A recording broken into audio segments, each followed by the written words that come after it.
안녕하세요. 직장인 투자자 A입니다. 오늘도 여러 소식들과 함께 비트코인 시황에 대한 업데이트를 드리려고 합니다. 먼저 몇 시간 전에 미국이 부채 한도 상향에 최종 합의한다 라는 뉴스가 나왔는데요. 의회 표결 절차는 남았지만 바이든 대통령과 공화당이 합의에 이르렀다는 소식이었습니다. 비트코인도 그에 화답하기라도 하듯 지난밤 이러한 짤막한 상승을 보여주었는데요. 어떤 분들은 이렇게 악재가 해소되면서 이제 비트코인이 본격적으로 상승하는 것 아니냐라는 말씀도 해주고 계십니다. 물론 악재가 한 가지 해소된 것은 시장에 좋은 소식임에는 틀림이 없습니다. 하지만 사실 미국의 부채 한도 상향 합의는 역사적으로 계속해서 있어왔던 일이죠. 그래서 저는 이번에도 당연히 타결될 확률이 높다고 보고 이전 시황 영상들에서 언급조차 드리지 않았습니다. 그래서 저는 사실 이 소식은 그냥 한 가지 작은 악재가 해소되었다 정도로 보고 있고요. 사실 제가 생각하기에 더 중요한 뉴스, 더 중요한 지표는 따로 있습니다. 바로 비트코인 거래소 내 비트코인의 보유 개수인데요. 보이시는 것처럼 비트코인의 거래소 내 개수는 2020년 상승장을 거치고 2021년, 22년 하락장을 거치면서도 계속해서 내려왔습니다.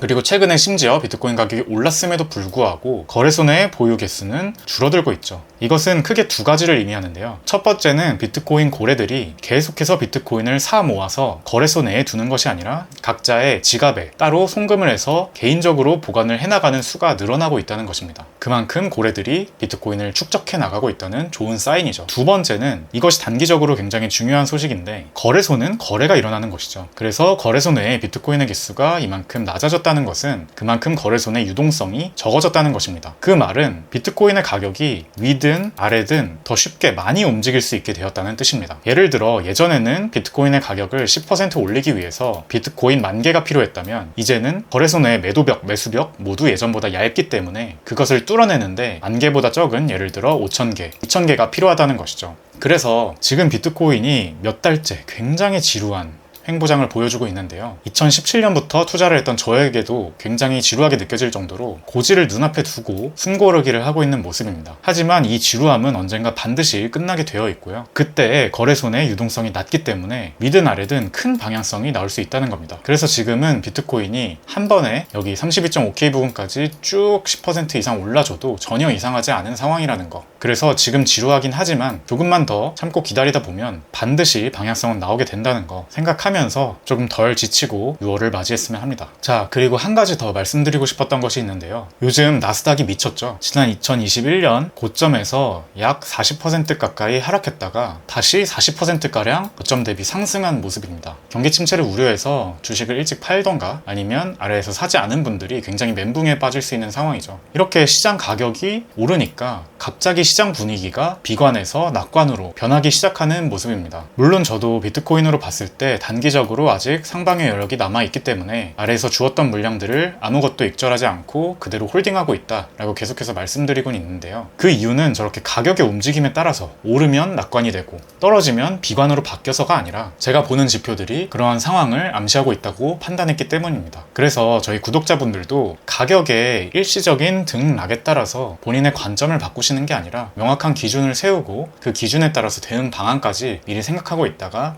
실제로 그 방향이 되면 매수나 매도를 하는 식으로 판단을 하시면 조금 더 시장의 움직임에 흔들리지 않는 그리고 실수를 줄이는 투자가 될 수 있을 거라 생각합니다. 그런 의미에서 저의 기준을 다시 한번 되짚어보면 결론적으로 저는 6개월 또는 1년 이상의 중장기적 관점에서 봤을 때는 하락을 조심해야 되는 것이 맞다고 생각합니다. 그 이유 중에 하나로 지금 미국의 장단기 금리차가 0 이하의 위치에 있죠. 역사적으로 0 이하의 위치에 있다가 다시 이것이 0 위로 올라올 때 여기 회색으로 표시한 구간인 경기 침체가 왔었던 것을 알 수 있습니다. 코로나 때도 0 이하까지 완전히 크게 내려가진 않았지만 0을 살짝 찍고 올라올 때 위기가 왔었죠. 그래서 6개월 또는 1년 정도의 관점에서 보면 이것이 0 위로 다시 올라오지 않는지 항상 긴장하고 모니터링을 해야 하는 시기라고 생각하고요. 마찬가지로 저는 미국의 기준금리 인하 시점, 즉 지금은 11월 1일로 예상이 되는데 이 기준금리가 인하될 때 이것도 하나의 하락장의 시작 신호로 보고 있기 때문에 이 예상 시점이 계속 바뀌긴 하지만 이 기준금리 인하 시점도 계속해서 잘 보고 있어야 된다라고 생각하는 관점입니다.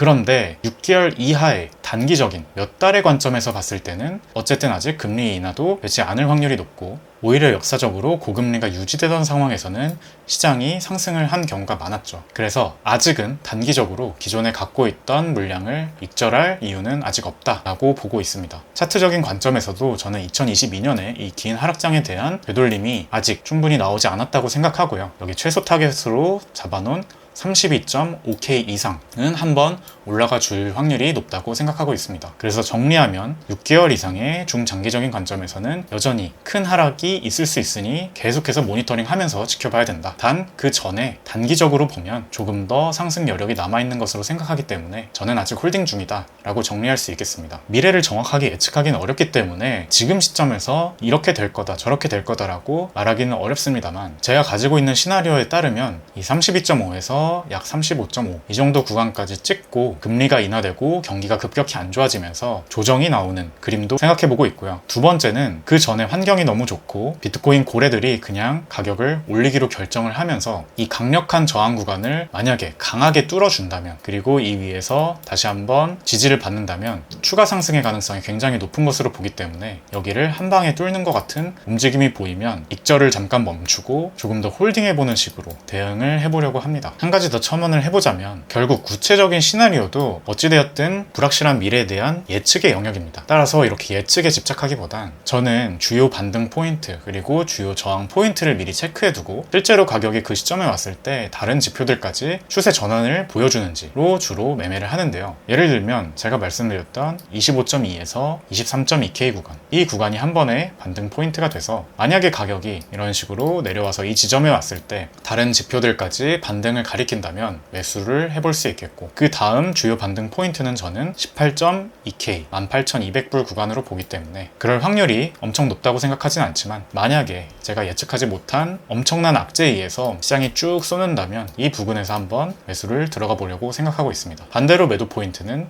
제가 표시해 놓은 이 박스 구간 32,500불 이상 구간에서 한번 익절을 할 수 있겠고요. 여길 뚫으면 훨씬 더 간다고 보기 때문에 홀딩을 한다고 대응 방안을 짜고 있습니다. 이 점도 참고하시면 좋을 것 같습니다. 오늘 영상은 여기까지고요. 끝까지 시청해주셔서 감사합니다. 저는 다음 영상에서 더 좋은 내용으로 찾아뵙겠습니다. 직장인 투자자 A였습니다.